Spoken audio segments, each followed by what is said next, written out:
नमस्कार, स्वागत है आप सभी का। मैं हूं हिमांशु और आप देख रहे हैं हलचल इंडिया। बेबाक खबर तेज असर। आइए नजर डालते हैं आज की खबरों पर। बागपत में एक दामाद पर उसके ससुराल वालों ने बेटी की हत्या का आरोप लगाया है। आरोप है कि दामाद शराब तस्करी में लिप्त था, जिसका उसकी पत्नी विरोध करती थी और इसीलिए उसने उसकी जलाकर हत्या कर दी और मायके वालों को अंतिम संस्कार की सूचना भी नहीं दी, जिसके चलते उसकी शिकायत कोतवाली में दर्ज कराई गई है। दरअसल मामला शहर कोतवाली बागपत का है, जहां मीतली गांव की लड़की दीपा की शादी गाजियाबाद जिले के निवाड़ी गांव निवासी सुबोध शर्मा के साथ हुई थी। वहीं परिजनों को सुबह पता चला कि उनकी बेटी की मौत हो चुकी है और जैसे वह बेटी के ससुराल पहुंचे तो वहां पर दीपा का अंतिम संस्कार हो चुका था। वहीं दीपा के परिजनों का आरोप है कि सुबोध अक्सर दीपा के साथ मारपीट करता रहता था, क्योंकि सुबोध शराब तस्करी के काम में जुड़ा हुआ था और आपराधिक किस्म का था, जिसका दीपा विरोध करती थी, जिससे नाराज होकर सुबोध ने उसकी हत्या कर दी और उन्हें बिना बताए अंतिम संस्कार भी कर दिया। फिलहाल मृतका के परिजनों ने इसकी शिकायत पुलिस प्रशासन से की है। हमारे गांव की लड़की दीपा नरेंद्र शर्मा, जो ग्राम मीतली में जो है, वहाँ निवाड़ी में जो है सुबोध सनोब जो है आनंद शर्मा के यहाँ ब्याही थी। करीब से 10-12 साल पहले शादी हुई थी। कई बार पहले भी झगड़ा हुआ, हमने जो है बीच बिलाव करके लड़की को भेज दिया ताकि जो है एक बात बनी रहे। कल रात उसने जो है लड़की को मार के और जला के जो है फूंक दिया। पूरे गाँव का सहयोग रहा। गाँव के किसी आदमी ने भी 1 किलोमीटर की दूरी होते हुए हमें कोई सूचना नहीं दी।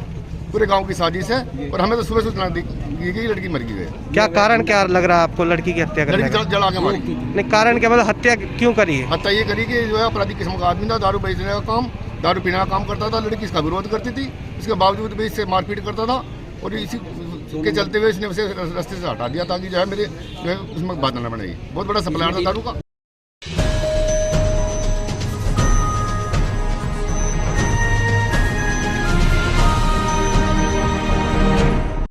बागपत में जिला अधिकारी ने नई पहल शुरू की है, जिसमें स्वास्थ्य विभाग की ओर से मीडिया स्वास्थ्य कैंप लगवाया गया, जिसमें पहुंचकर मीडिया कर्मियों ने अपने स्वास्थ्य की जांच कराई। जिला अधिकारी के कार्य की सभी मीडिया कर्मियों ने सराहना की। दरअसल मामला बागपत की कलेक्ट्रेट स्थित लोकमंच का है, जहां आज जिला अधिकारी राजकमल यादव ने मीडिया कर्मियों के साथ स्वास्थ्य कैंप लगवाया। स्वास्थ्य विभाग की ओर से मीडिया स्वास्थ्य कैंप लगाया गया, जिसमें प्रिंट व इलेक्ट्रॉनिक मीडिया के मीडिया कर्मियों ने पहुँचकर अपने स्वास्थ्य की जाँच कराई। स्वास्थ्य विभाग की टीम ने मीडिया कर्मियों के BP और ब्लड टेस्ट, ECG आदि जांच की। सुबह 11 बजे से 3 बजे तक लगाए गए मीडिया स्वास्थ्य में दर्जनों पत्रकार पहुंचे, जिन्होंने जिलाधिकारी राजकमल यादव की सराहना की। कोरोना काल से अब तक इस प्रकार के कैंप की कोई व्यवस्था नहीं की गई थी। जिलाधिकारी राजकमल यादव ने बताया कि कोरोना काल में मीडिया कर्मियों की मेहनत को भुलाया नहीं जा सकता। खबरों के दौरान प्रत्येक दिन मीडिया कर्मी भागदौड़ में अपने स्वास्थ्य को भूल जाते हैं। मीडिया कर्मियों को जाँच कराने का समय भी नहीं मिल पाता, इसलिए आज यह व्यवस्था की गई है। एक स्वास्थ्य शिविर कैंप लगाया, क्या उद्देश्य है इसका लगाने? माननीय जिलाधिकारी महोदय के निर्देशानुसार और माननीय मुख्य चिकित्साधिकारी बागपत के निर्देशानुसार पत्रकार बंधुओं के लिए, उनके परिवार के लिए विशेष स्वास्थ्य शिविर का आयोजन किया गया है, जिसमें एक ही जगह पर हर विभाग के स्पेशलिस्ट हर तरह की ब्लड की जाँच, ECG सारी चीज़ें यहाँ पर उपलब्ध हैं और ये कैंप सफलतापूर्वक चल रहा है।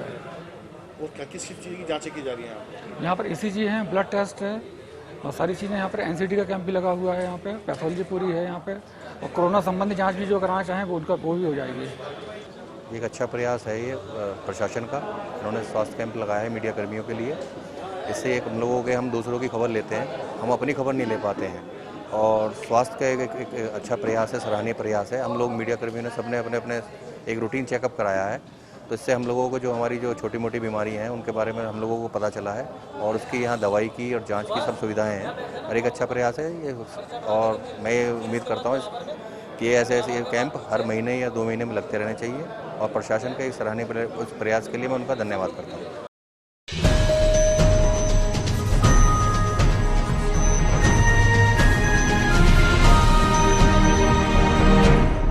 शामली के थाना भवन नगर में मजलिस इत्तेहादुल उम्मत समिति के राष्ट्रीय अध्यक्ष राव तकी असलम के नेतृत्व में बुधवार की शाम को नगर के मोहल्ला अशरफिया कॉलोनी में नौजवानों को एकत्र कर दहेज प्रथा पर पूर्ण प्रतिबंध लगाने को लेकर एक बैठक की गई। बैठक की अध्यक्षता स्वयं मजलिस इत्तेहादुल उम्मत समिति के राष्ट्रीय अध्यक्ष ने की। बैठक में मुख्यतः दहेज प्रथा पर रोक लगाने के अलावा कन्या भ्रूण हत्या, शादी में कम खर्च, अन्य विषयों पर गहनता से चर्चा की गई। बैठक में लोगों ने बढ़ चढ़कर हिस्सा लिया और बैठक में राष्ट्रीय अध्यक्ष के साथ साथ कई वक्ताओं ने और जिम्मेदार लोगों ने अपने विचार रखे, जिसमें हिंदू मुस्लिम एकता समिति ट्रस्ट के अध्यक्ष इमरान इमरान राजा ने गुजरात के अहमदाबाद में आयशा के दहेज से तंग आकर आत्महत्या कर लेने पर दुख व्यक्त किया और कहा कि भविष्य में ऐसी घटना दोबारा ना हो, इसलिए हमें दहेज रूपी राक्षस का अपने जीवन से खात्मा करना ही होगा। बैठक में मोहम्मद गुलजार फौजी ने भी दहेज के खिलाफ और समाज में इस तरह की बुराइयों को खात्मा करने की अपील की। प्रोग्राम के अंत में समिति के अध्यक्ष तकी असलम ने दहेज लेने और देने वालों की पुरजोर मुखालफत की और कहा कि हमें आज वादा करना है कि हम दोबारा कभी किसी आयशा को दहेज के लिए मरने नहीं देंगे। साथ ही अध्यक्ष ने नव युवाओं को नसीहत दी कि कभी किसी माँ बाप को दहेज के लिए मजबूर न करें और प्रोग्राम के अंत में मुल्क में अमन कायम रहे, ऐसी दुआ की गई। बैठक में मुख्य रूप से इमरान राजा, मेहरान अहमद, मोहम्मद इफ्तिकार, मोहम्मद गुलजार फौजी,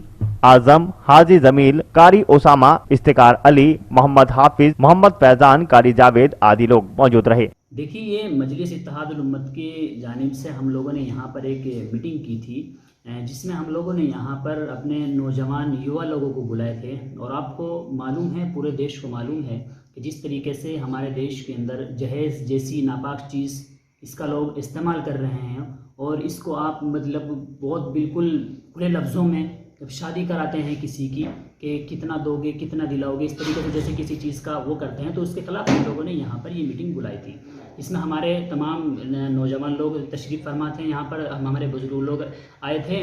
उन लोगों से हमने तमाम लोगों से कहा है कि भाई आप लोगों की शादी नज़दीक है, आप लोगों को शादी करानी है तो इस हिसाब से कराओ कि भाई किसी के साथ, किसी की बेटी के साथ, किसी की इज्जत के साथ उनके साथ ये सब व्यवहार ना करें कि जिससे उनके माँ बाप को ठेस पहुँचे, उनको तकलीफ पहुँचे। बैठक में मुख्य क्या बात रही कॉमन? देखिए, उसमें यही बात कि जिस तरीके से आज के दौर में छेड़छाड़ का जो मामला चल रहा है, लड़कियों के साथ में बुरा व्यवहार होता है, उनको साथ मतलब उनको गाली गलौज की जाती है, उनके साथ में सड़क चलती हुई लड़की के साथ में छेड़छाड़ की जाती है, तो उसके लिए हम लोगों ने यहाँ पर अपने जो है युवा लोगों को इनको स्पेशल बुलाकर इन लोगों से जो है इस चीज़ का इत्तेहाद कराया है, इस चीज़ का ये यकीन दिलाया है, इस चीज़ को मतलब वो कहा है इनसे कि आज के बाद में जो है किसी भी तरीके से किसी की लड़की के साथ में छेड़छाड़ नहीं करें। अच्छा, अभी आगामी 25 फरवरी को एक गुजरात के अहमदाबाद में आयशा नाम का कांड हुआ था जी, उस पर भी आपने कुछ कहा है, वो उस बारे में क्या देखते हो? मैं उसकी पुरजोर मुखालफत करता हूँ, उसकी मजम्मत करता हूँ और मैं तो ये कहता हूँ कि पूरे देश को इसकी मजम्मत करना चाहिए और पूरा देश कर भी रहा है इसकी मजम्मत। अलग अलग हिस्सों में प्रोटेस्ट हो रहे हैं, अलग अलग लोग उसकी खिलाफत कर रहे हैं, तो गलत है। उसको मैं सरकार से अपील करता हूँ इनके अदब एहतराम के साथ कि उसको बहुत कड़ी से कड़ी सज़ा होनी चाहिए, उसको ऐसी सज़ा होनी चाहिए ताकि आने वाली नस्ल याद रखे कि एक बहन के साथ, एक बेटी के साथ, एक बीवी के साथ में इस तरीके का व्यवहार करने का अंजाम क्या होता है।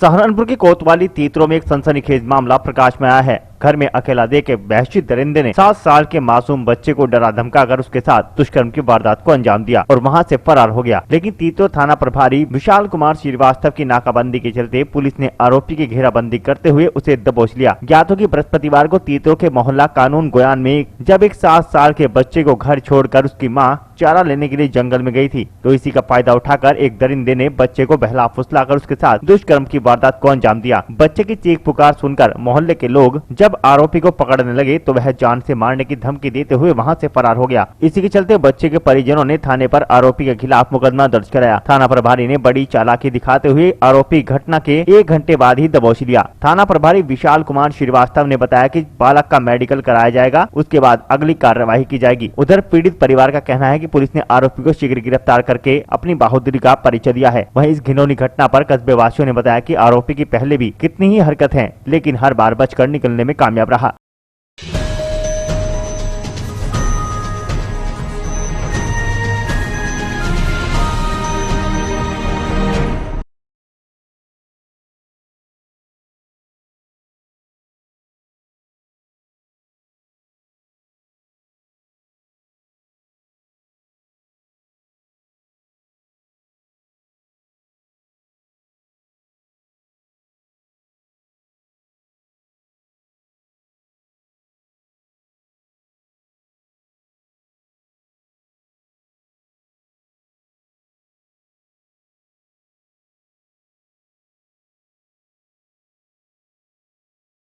मुजफ्फरनगर जनपद के चरथावल थाना क्षेत्र के गांव पावटी खुर्द से कुटेसरा पुलिस चौकी प्रभारी ओमेंद्र सिंह ने करीब 1 वर्ष से गैंगस्टर एक्ट के मुकदमे की वारंटी को गिरफ्तार कर लिया। पुलिस ने पकड़ गए आरोपी का चालान कर जेल भेज दिया है। चरथावल थाना प्रभारी MP सिंह के कुशल नेतृत्व में मुखबिर की सूचना पर कुटेसरा चौकी प्रभारी ओमेंद्र सिंह ने पुलिस टीम के साथ गैंगस्टर एक्ट के मुकदमे के वारंटी मयूर पुत्र मोहम्मद अली निवासी गाँव पावटी खुर्द को पावटी बस स्टैंड से गिरफ्तार कर लिया। पुलिस ने पकड़ गए आरोपी का चालान कर जेल भेज दिया है। कुटेसरा पुलिस चौकी इंचार्ज ओमेंद्र सिंह ने जानकारी देते हुए बताया कि पकड़ा गया वारंटी हत्या के मुकदमे में गैंगस्टर लगने पर गैंगस्टर के मुकदमे में वांछित चल रहा था, जिसे गिरफ्तार कर लिया गया है।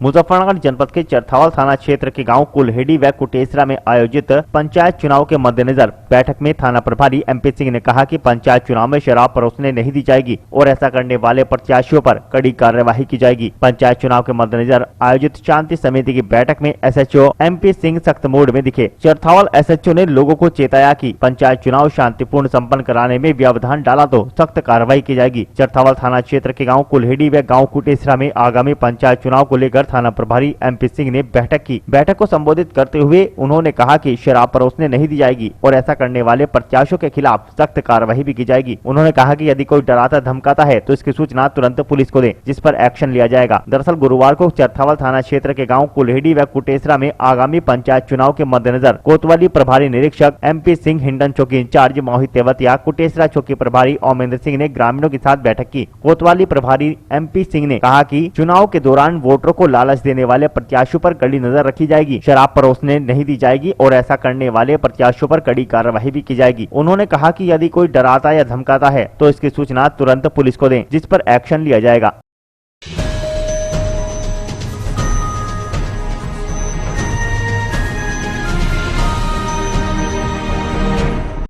अमरोहा में LDM ने बैंक मैनेजरों की बैठक ली और अच्छे तरीके से काम करने के निर्देश दिए। सभागार में ब्लॉक स्तरीय बैंकर्स की एक बैठक का आयोजन किया गया, जिसमें LDM प्रशांत कुमार ने कहा कि क्षेत्रीय मैनेजर अपनी अपनी शाखाओं में अच्छे से कार्य करें और कहीं से कोई शिकायत प्राप्त न हो। अगर कोई शिकायत मिलती है तो उन लोगों पर सख्त कार्रवाई की जाएगी, इसलिए अपने काम को अंजाम देते रहें। जिन लोगों ने ऋण ले रखा है उनकी रिकवरी करें। जिला प्रबंधक शमी आलम ने कहा कि जिन किसानों ने फसलों का बीमा करा रखा था और उनकी फसलें खराब हो गई हैं, 72 घंटे के अंदर टोल फ्री नंबर पर संपर्क कर सकते हैं और अपनी शिकायत दर्ज करें।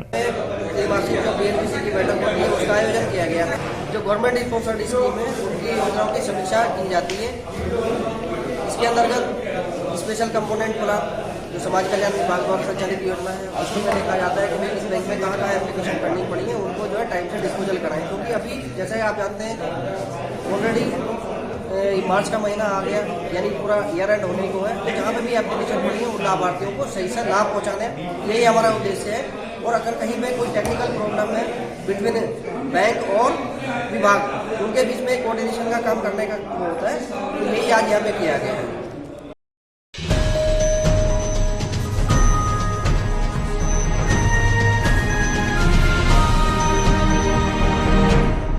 अमरोहा के हसनपुर में गुरुवार को तहसील क्षेत्र के विद्यालय किसान इंटर कॉलेज तहारपुर में स्वर्ण समाज की बैठक में पंचायत चुनाव में हुए आरक्षण को लेकर विरोध के स्वर उठे। बताते चले कि स्वर्ण समाज की पंचायत में वक्ताओं ने कहा कि 1995 से 2015 तक पंचायत चुनाव में चक्रवर्ती क्रम चलता आ रहा है, लेकिन बीजेपी सरकार ने अपनी तानाशाही के चलते सर्व समाज के लोगों को चुनाव लड़ने से पहले ही आरक्षण घर के बाहर कर दिया, जिसका विरोध करते हुए स्वर्ण समाज के लोगों ने चुनाव का बहिष्कार करने का निर्णय लिया। वक्ताओं ने आरोप लगाया कि बीजेपी सरकार सर्व समाज के लोगों को अपने पैर की जूती समझती है। देखिए, ये जो अभी हमारे पंचायतों चुनाव आने वाले हैं, पंचायत वाले, जिला पंचायत वाले, उनमें जो आरक्षण हुआ है वो हमारे समाज के लिए, सर्व समाज के लिए जो है बिल्कुल गलत हुआ है। उसी संबंध में हमने, हमारे युवाओं ने मीटिंग रखी है। हमारा मकसद है कि आप ये किस तरीके से, क्योंकि जहाँ संख्या बल ज़्यादा होता है वहाँ उसको प्रतिमा मिलती है, जहाँ कम आदमी होते हैं, वोटर कम होते हैं, उनको कम मिलती है। लेकिन यहाँ उल्टा कर दिया। मेरे खुद के गांव में जो है 14 से वोट हैं लगभग, और हमारे जो BC के वोट मुश्किल से में 50 है। ऐसी स्थिति में BC हमारे यहाँ कर गई तो भाई बाकी लोग तो बेकार हैं, उससे क्या फ़ायदा है। तो यही सब चीज़ मिला के जिला पंचायत हमारा 15 वार्ड है अब आप देखिए इसमें 15,000 वोट हमारे हैं, बाकी वोट टोटल वोट जो है सब बिखरे हुए हैं, किसी के 2,000 है, किसी के 3,000 के 4,000 है किसी के। अब उनको जो है हमारी बीसी कर दी, तो ये सामान्य के लोग कहाँ जाएंगे? हमारा आप सुनिए, पहले SC हुई, अब BC कर दी, इससे पहले एक बार और हमारी सीट रिजर्व रही है। ऐसी स्थिति में हमारे जो लोग हैं वो कहाँ जाएं? आरक्षण के हिसाब से ही हम लोग दबते चले आ रहे हैं। हमारी नौकरियों में वहाँ भी आरक्षण हमारी आपत्ति आती है, बाकी किसी कुछ नहीं होता। जो सामान्य का बाल है वो नीचे रह जाता है, जो SC BC का बाल आगे पहुँच जाता है। तो हम तो भैया इसका विरोध कर रहे हैं। और हम ये आपको बताएं, विरोध हमारा किस तरीके होगा ये पंचायत के भाव बताएंगे कि हमारा निर्णय क्या है कि उसका जो है बैकआउट करें चुनाव का, या क्या करें, किसी और दूसरे को वोट दें। ये भी निश्चित नहीं है, जो समाज बैठकर तय करेगा हम उसकी व्यवस्था करेंगे। आज मतलब ये स्थिति रही है कि सरकार ने, हम ये कहेंगे ये बीजेपी सरकार नहीं हमें दबा रही है, कोई सरकार हमारे हित में नहीं वर्क करा किसी ने भी। तो हम ये देखते हैं पहले कि हमारे जो समाज जो लोग बैठे हैं वो ये तय करेंगे कि हम उसको वोट दें या इसका बैकआउट करें। ये हमारी जो है एक नीति बनेगी। अभी मैं आपके सामने ये कहता हूँ कि साहब हम इसका बैकआउट कर रहे हैं, नहीं, जो समाज तय करेगा, जो लोग बैठे हैं वो तय करेंगे, वो उस तरीके के हिसाब से बात होगी। आपने किसी शिकायत करी है क्या? किस चीज़ की? इस चीज़ को लेकर जो आप बता रहे हो कि के लिए बता रहे हैं, मतलब ये है कि शिकायत तो आई रही है भाई। हम देख रहे हैं जो चीज़ मिली है कि साहब हमारी सब जो आरक्षण कर दी, शिकायत क्या है कि तो हम खुद महसूस करते हैं, शिकायत जरूरत ही नहीं है भाई। जो चीज़ हमारे लिए बनी है और हमें नुकसान दे उसको कितनी रुत क्या है, हम खुद इसमें जिम्मेदार हैं, कुछ जागरूक हैं कि हम इसी का विरोध करेंगे। अगर मान लीजिए हमें मार रहा तो उसको हम हाथ रोकेंगे नहीं क्या? ये तो भाई अपनी बात है बिल्कुल कि अगर कोई मार रहा है तो हम उसको रोकें। वो सही है कि हम उसको ना मारे, लेकिन अपने बचाव तो करें क्यों भैया? ये सामान्य वर्ग के लिए क्यों पीछे पड़ी है? बाकी ऐसी विषय कुछ नहीं है भाई। वो हमारे में खड़े होंगे, हम कहीं भी खड़े नहीं होंगे। SC हो जाएगी तो खड़े नहीं होंगे, BC तो खड़े नहीं होंगे। और आप देखिए भाई ये तो चीज पर गलत है भाई। एक बात सुनो, इतना कर दो जो हमारी जो आरक्षण है, जो हमारी सामान्य समझ को तो इसका हम विरोध करेंगे। अब सफलता जो है ईश्वर के अधीन है। आपके कहने की आपके सामने बता रहे हैं कि जो चीज तय करेगी हमारे समाज कि हम इसका बैकआउट करें या किसी दूसरी पार्टी को वोट दें, ये समाज बताए। मैं आउट नहीं, ऐसा नहीं कह सकता। जो समाज तय है वो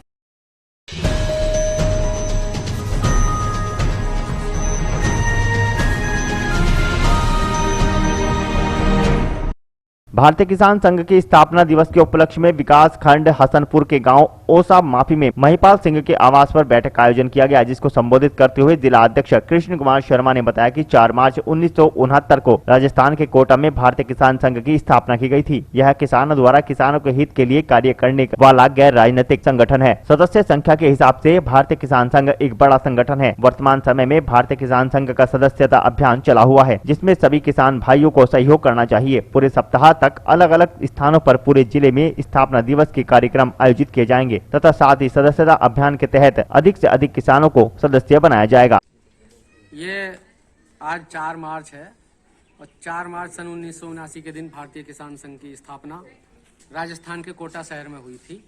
श्रद्धेय दत्तोपंत ठेंगड़ी जी, जो युग ऋषि, जिन्होंने अपना पूरा जीवन समाज में किसानों के लिए और समाज के लिए उन्होंने अपना जीवन लगा दिया, तो उनके दिमाग में बात आई कि किसानों का भला जो है, जब तक कोई जमीनी संगठन ना हो, कोई ऐसा संगठन ना हो जो लोकतांत्रिक वे में चलने वाला हो, तब तक किसानों का भला होने वाला नहीं है। ये दिमाग में उनकी बात आई और इसी चीज़ को लेकर किसान हित को ध्यान में रख के उन्होंने 4 मार्च सन 1979 में राजस्थान के कोटा में भारतीय किसान संघ की स्थापना की और लोकतांत्रिक तरीके से एक संविधान बनाया इसका।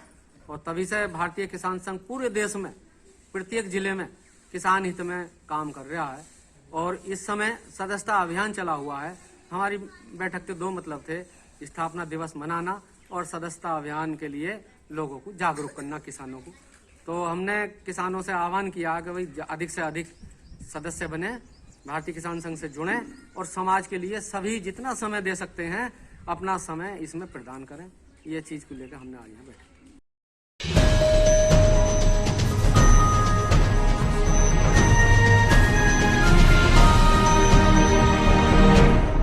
पश्चिमी Uttar Pradesh high court bench संघर्ष समिति के आह्वान पर तहसील बार एसोसिएशन हसनपुर के अधिवक्ताओं ने मेरठ के वरिष्ठ अधिवक्ता व अधिवक्ता परिषद के मेरठ इकाई के महामंत्री ओमकार सिंह तोमर द्वारा स्थानीय विधायक दिनेश खटीक के अनैतिक दबाव में आकर आत्महत्या प्रकरण में पुलिस की लापरवाह कार्यशैली से क्षुब्ध होकर तहसील बार एसोसिएशन के अध्यक्ष गजेंद्र सिंह के नेतृत्व में तालाबंदी की गई। अधिवक्ताओं ने कहा कि पुलिस अभियुक्तों के खिलाफ मिली हुई है और उन्हें संरक्षण दे रही है। घटना के लगभग 15 दिन बाद भी अभियुक्तों की गिरफ्तारी नहीं हुई, जिससे क्षुब्ध होकर आज मंडी परिसर स्थित हसनपुर गेट पर आक्रोशित होकर तालाबंदी की गई। उसके पश्चात पुलिस प्रशासन के विरुद्ध नारेबाजी करते हुए प्रदर्शन किया गया। अभियुक्तों को तत्काल गिरफ्तार किए जाने और मृतक अधिवक्ता के परिवारजनों को 1 करोड़ रुपए मुआवजा दिए जाने की मांग की गई।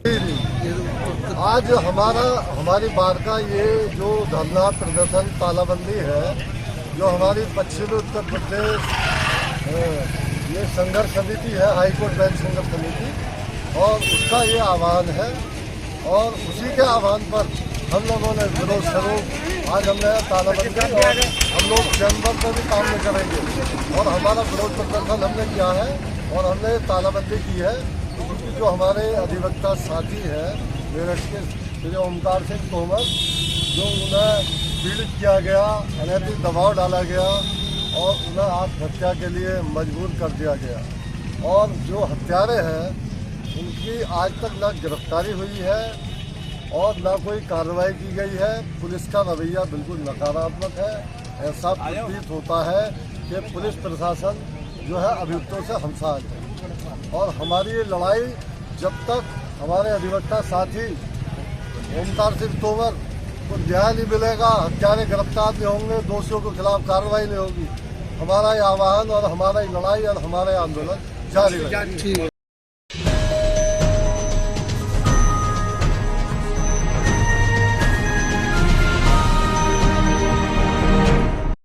यूपी के अमरोहा जनपद के धनौरा तहसील गेट पर कांग्रेसी कार्यकर्ताओं ने बढ़ती महंगाई के विरोध में सिलेंडर गैस हाथ में लेकर प्रदर्शन किया और बीजेपी की मोदी योगी सरकार के विरोध में जमकर नारेबाजी की। बता दें कि अमरोहा जनपद के मंडी धनौरा तहसील परिसर के गेट पर कांग्रेस कार्यकर्ताओं ने पार्टी के जिला अध्यक्ष ओमकार सिंह कटारिया के नेतृत्व में इकट्ठा होकर बढ़ती महंगाई के विरोध में धरना प्रदर्शन किया और LPG सिलेंडर पर बढ़े दामों का विरोध दर्ज कराते हुए अपने हाथ में सिलेंडर उठाकर विरोध प्रदर्शन किया। केंद्र में जो मोदी जी की सरकार चल रही है, भाजपा की सरकार चल रही है, वो पिछले कई महीने से लगातार डीजल, पेट्रोल, गैस की दामों में भारी वृद्धि कर रही है और आज डीजल की कीमत 82 रुपये लीटर, पेट्रोल की कीमत 91-92 रुपये लीटर यहाँ पे और कुछ जगह 100 से पार हो गया है। गैस की सिलेंडर की कीमत 830 रुपये। इतनी भारी वृद्धि इन लोगों ने डीजल, पेट्रोल, गैस पे कर दी है कि ये आम आदमी की पकड़ से दूर हो गया है। मध्यम वर्ग नीचे दबता चला जा रहा है। किसानों के विरोध में 3 काले कानून बना दिए हैं। पूरे देश का किसान दिल्ली के बाहर सरकार के विरोध में बैठा है, पर सरकार को किसानों से बात करने की बिल्कुल भी फुर्सत नहीं है। मोदी जी की सरकार पूरी तरह से किसान विरोधी है, जन विरोधी है और ऐसी सरकार को कांग्रेस का एक कार्यकर्ता उखाड़ फेंकने का संकल्प ले चुका है। जब तक मोदी जी की सरकार, योगी जी की सरकार देश से, प्रदेश से नहीं हट जाएगी, जब तक कांग्रेस का कार्यकर्ता आम आदमी की आवाज को सदन के अंदर और सदन के बाहर सड़कों पर हम लोग उठाते रहेंगे।